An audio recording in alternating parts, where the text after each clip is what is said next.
Hey y'all, what's going on? Welcome back to K&A's Family Homestead. And in this video, we're gonna show you 3 ways to keep your insects away from your plants in the garden. With that being said, let's go.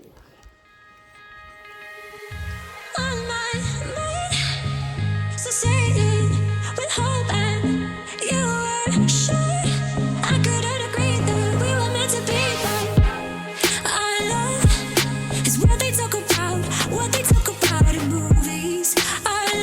we in the garden and everything is looking great.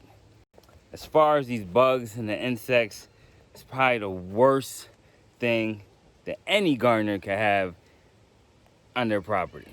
And needless to say, I had put rabbit manure in here, and that brought a lot of insects as well. The squash brought its own insects for the stink bugs. The tomatoes are bringing them hornworms. The ground cherries are bringing the beetles. The little beetles starting to put their larvae in there, and they're tearing up these plants. My cabbages is coming out with these, a worm. So these insects are loving the garden, but I am not impressed or loving them whatsoever. They are destroying my garden. So I definitely did a lot of research and try to get something organic, something I can put in this garden that won't hurt my plants, won't hurt my animals, and definitely won't hurt our family. So number 1 on my list, best one so far. Everything you see here is something you can pull out of your kitchen. Quick, easy, works good, and like I said, it's right in your kitchen. You don't gotta go nowhere, but right in your own home to get this stuff. So the recipe for this is 2 tablespoons of dishwasher soap and garlic, vinegar, cayenne pepper with 1 gallon of water. Mix it all up and you got yourself a great solution here. Mix it up, put it in your spray bottle, and spray them down. Everything I'm about to tell you, if you spray anything down on your plants, make sure you do it late evening. It's the best time. It's the time I would do it and recommend. But they say you can do it early in the morning before the sun comes up. But with that, later in the day, it is going to get hot, and it still can have a chance of burning your plants. So I usually just wait to the evening, because you got more time at night for it to settle down, get into your plants, kill whatever needs to kill, and by the morning time you'll be more than for sure on the safe side. So on the mix with this, it works great. One thing I would want to share with you guys, when you're mixing it, it tends to leave little grains, and when you put that in your spray bottle, it clogs it up. So the next method I did was grabbing the garlic cloves, the vinegar, the cayenne, everything you see there, and I boiled it. I boiled it, put it in a sock or a strainer, or however you want to call them. I put them in that and strain everything out, and then put it in the spray bottle. So it was a lot better. Did not clog up my spray bottle, and it works great. Let it cool down, of course, and then you put it in your spray bottle, and it works miracles. So this is the number 1 on my list. Very good. I couldn't go wrong with this. This is actually real good for flies and everything like that. It does have an order because of the garlic, but it does work good for just about almost all insects. All right, guys. Now number 2 on my list, and I have yet to put it down in the garden, and I don't think it will happen this year, but next year I'm definitely gonna go ahead and throw these plants in here to deter all these insects.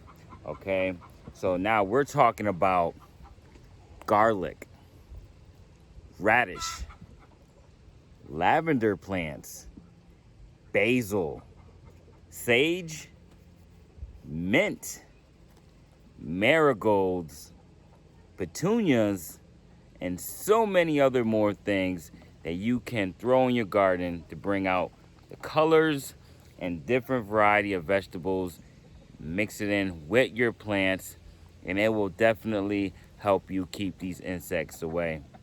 Most organic, most the best resource you can use is plants to go with your plants. That won't hurt them, and but only make things better for your garden.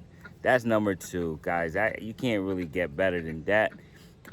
Besides number one, of course, and number three. It's one of my less favorite, but very, very durable when it comes to getting rid of these insects. It does its job. It is good. It's probably one of the best things you can use to get rid of the insects. But I am like an all organic guy. If it doesn't hurt me or my animals, then it's definitely good for my garden. But there's a couple pros, and of course there's some cons with this product. Here you have it, your neem oil. Now, I don't know if you guys heard about it, but it is good. It does its job. It kills insects right where they're standing, okay?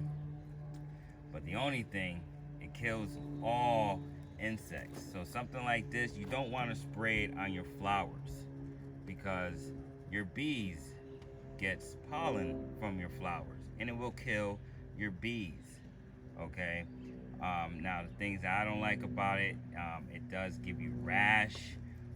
It does, it's not good to be contact your eyes or drinking or anything like that, for pets as well.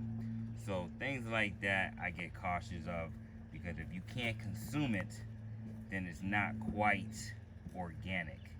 All right.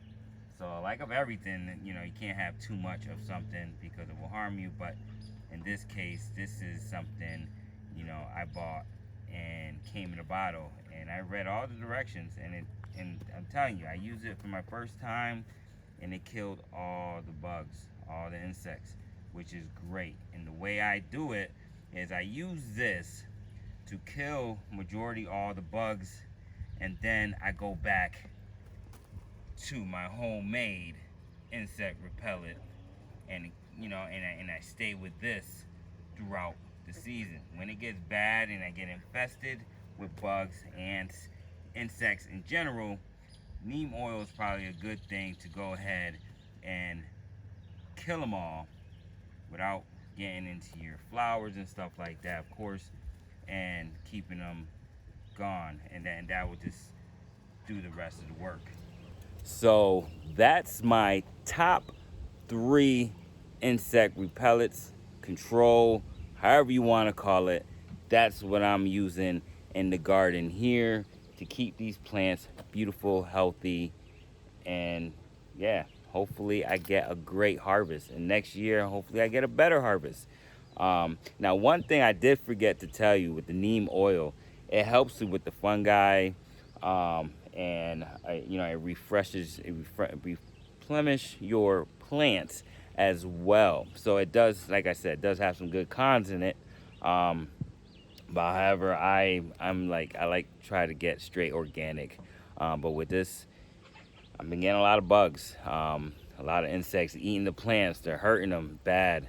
And this is something you want to continuously do if you're using any products, is to follow up with it. Just because you did it once doesn't mean it won't come back 2 or 3 days later. So that's one thing, a little hint, to do every day for at least 7 to 14 days to make sure they are gone.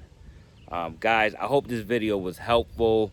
And if you guys got any comments or anything else that you guys can make or come up with to get your garden insect free, please let me know. Drop it down below, put it in the comments. I definitely would love to know about it, and I know there's a lot of viewers out there that want to know the same thing. What can you do to keep your garden insect free?